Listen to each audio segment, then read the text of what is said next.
एक नंबर सुनिए, 92.03%। 1951 के बाद वेस्ट बंगाल में इतना बड़ा वोटर टर्नआउट कभी नहीं आया। 75 साल में ये पहली बार। लेकिन मैं आपको ये भी बता दूं, एक और दूसरा नंबर 63%। ये वो परसेंट है जिन्हें एसआईआर ने वोटर लिस्ट से हटाया और जो हिंदू थे। एक सेकंड रुको, जिस चीज़ को पूरा मीडिया ने एंटी मुस्लिम ऑपरेशन बोल रहा था, उसी ऑपरेशन में ज़्यादा हिंदू निकाले गए।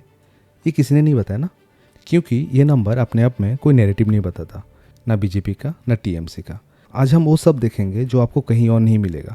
92% टर्नआउट का असली मतलब, एसआईआर का असली डेटा, ममता का वो एक सेंटेंस जो शायद सबसे बड़ा खबर था, और फेज 2 के इलेक्शन जो 2 दिन बाद होने वाला है अप्रैल 29 को। बिना नॉइस के, बिना साइड के, सिर्फ नंबर और उनके पीछे की कहानी देखेंगे। पहले सीधे बैकग्राउंड। वेस्ट बंगाल में 294 असेंबली सीट्स हैं। इलेक्शन 2 फेजेज में होने वाले हैं।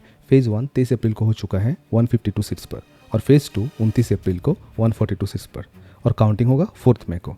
ममता बनर्जी 2011 से चीफ मिनिस्टर है। 15 साल से 3 बार जीता उन्होंने। ये इलेक्शन उनका 4th अटेम्प्ट होने वाला है। बीजेपी के लिए ये हिसाब कुछ और है। 2016 में सिर्फ 2 एमएलए, 2021 में 77 एमएलए। ये जंप मैसिव था, पूरा 75 सीट का। लेकिन 77 से लेके मेजॉरिटी तक, यानी 148 सीट्स तक, ये अभी भी बहुत बड़ा गैप है। और एक और चीज़ देखेंगे जो पिछले इलेक्शन में भी नहीं था, SIR, special intensive revision. Election से पहले इलेक्शन कमीशन ने वोटर रोल्स की एक बड़ी क्लीनिंग की। वोटर रोल्स की ये एक रिवीजन बंगाल की सेंट्रल कंट्रोवर्सी बन गई, और इसीलिए फेज़ 1 की हर एक angle, voter turnout, violence, polarisation, ये सब कुछ एसआईआर से जुड़ा हुआ है। 23 अप्रैल को पहला फेज का इलेक्शन हुआ। सुबह 9 बजे 18.76% वोटर टर्नआउट, 11 बजे 41%, दोपहर 1 बजे 62%, 3 बजे 78% और 5 बजे तक 89.93%, यानी 90%। और रात को फाइनल फिगर आया 92.03%। बंगाल के चीफ इलेक्टोरल ऑफिसर ने कंफर्म किया 1951 के बाद ये सबसे बड़ा टर्नआउट है। 75 साल में ये पहली बार।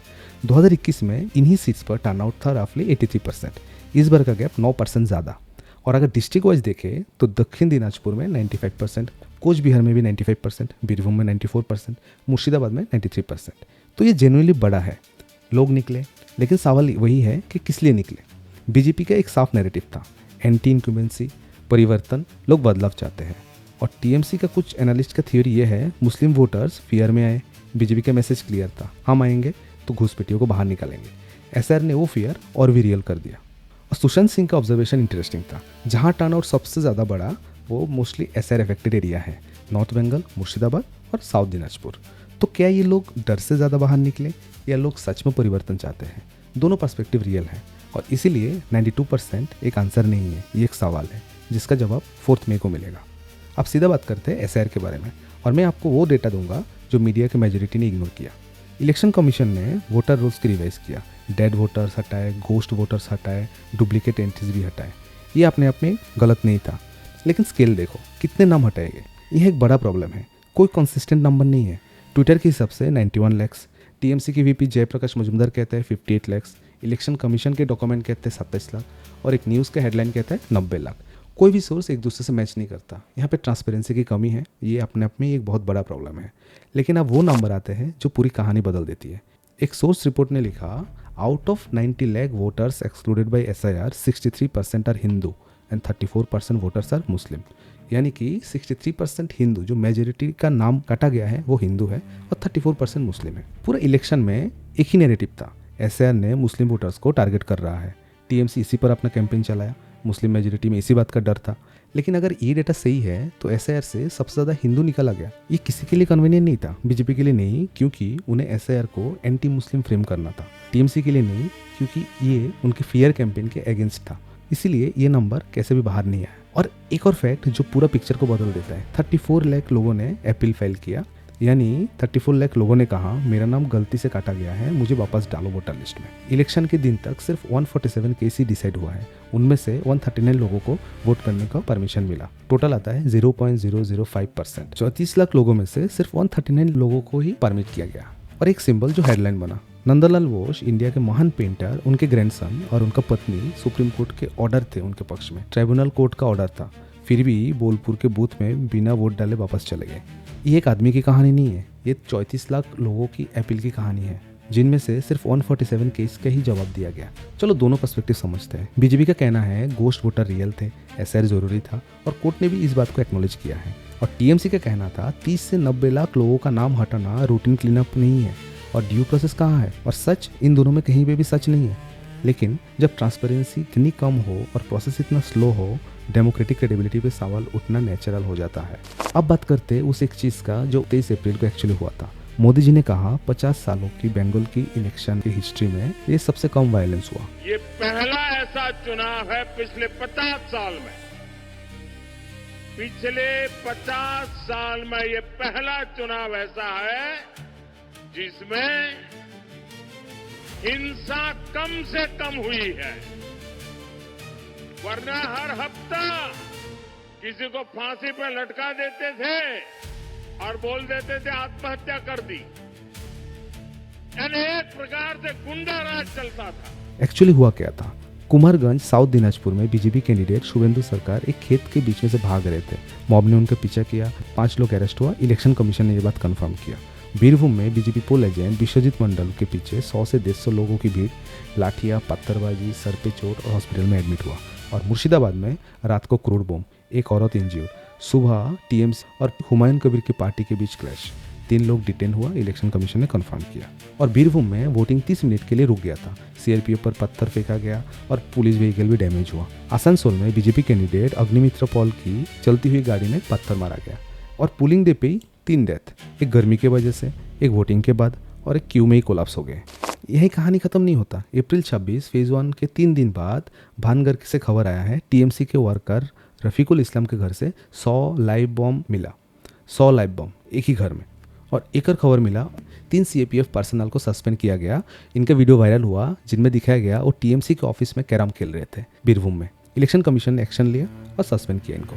तो पिक्चर क्या है, एक तरफ से टीएमसी के वर्कर के घर में लाइव बम मिल रहे हैं, दूसरी तरफ से सीएपीएफ के जवान टीएमसी के ऑफिस में बैठकर कैरम खेल रहे हैं। दोनों साइड से, दोनों तरफ से ही प्रॉब्लम है। कोई एक विलेन नहीं इस पिक्चर में। तो क्या ये सच में मिनिमम वायलेंस था? ऑनेस्टली देखे तो बंगाल के हिस्टोरिकल स्टैंडर्ड के हिसाब से तो कम था, 2021 से कम था।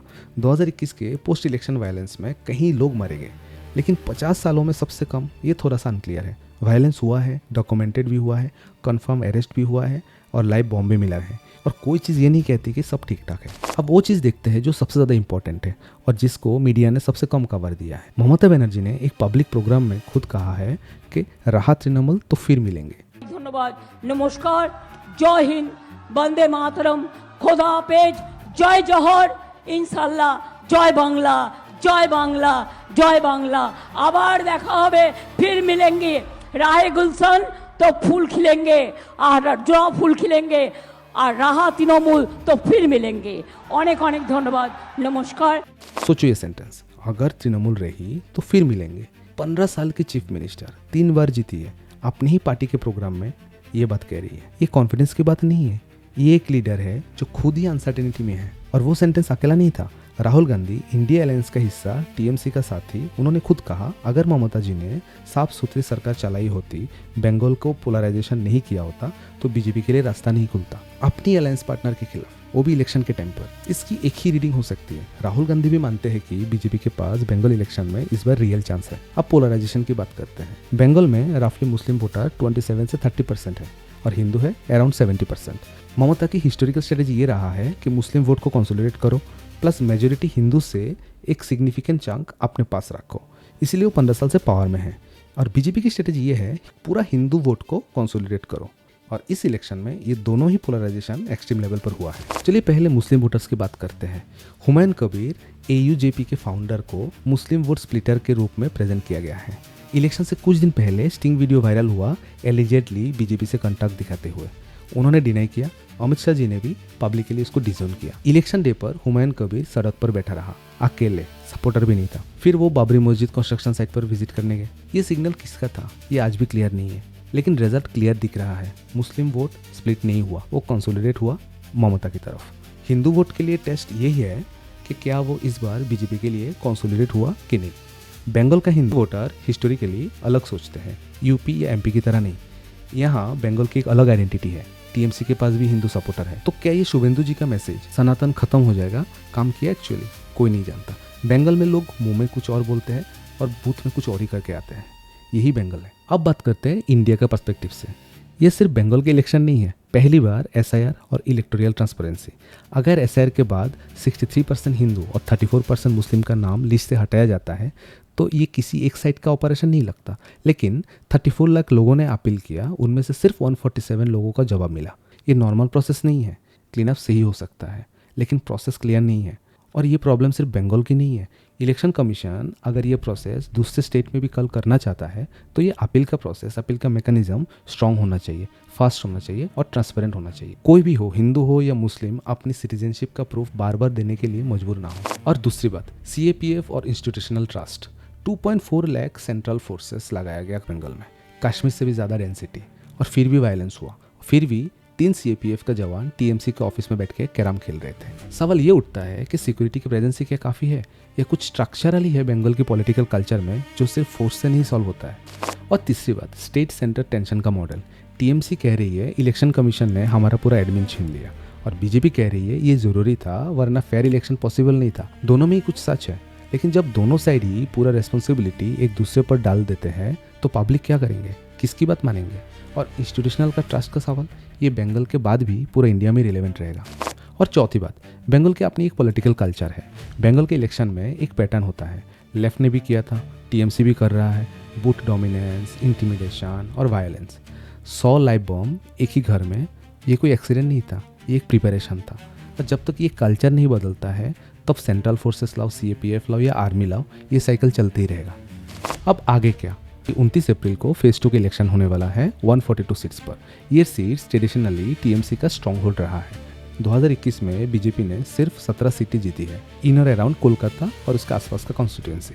ये सेकंड फेज डिसाइड करेगा कि फेज 1 का मोमेंटम रियल था या नहीं। तो क्या देखें, अगर बीजेपी फेज 1 में 100 के अराउंड सीट लाती है तो नंबर गेम कॉम्पिटिटिव हो जाती है, लेकिन मेजोरिटी के लिए उनको फेज 2 में कम से कम 40 से 50 सीटें चाहिए, जहां टीएमसी का हिस्टोरिकली स्ट्रॉन्ग होल्ड रहा है। और अगर बीजेपी 70 से 80 सीट लाते हैं फेज 1 में तो मैथमेटिकली पिक्चर थोड़ा सा मुश्किल हो जाता है बीजेपी के लिए। बंगाल में मोदी जी का रैली फेज 2 के लिए ऑलरेडी चल रहा है। ठाकुरनगर, बनगांव, हुगली, कोलकाता में रोड शो चल रहा है।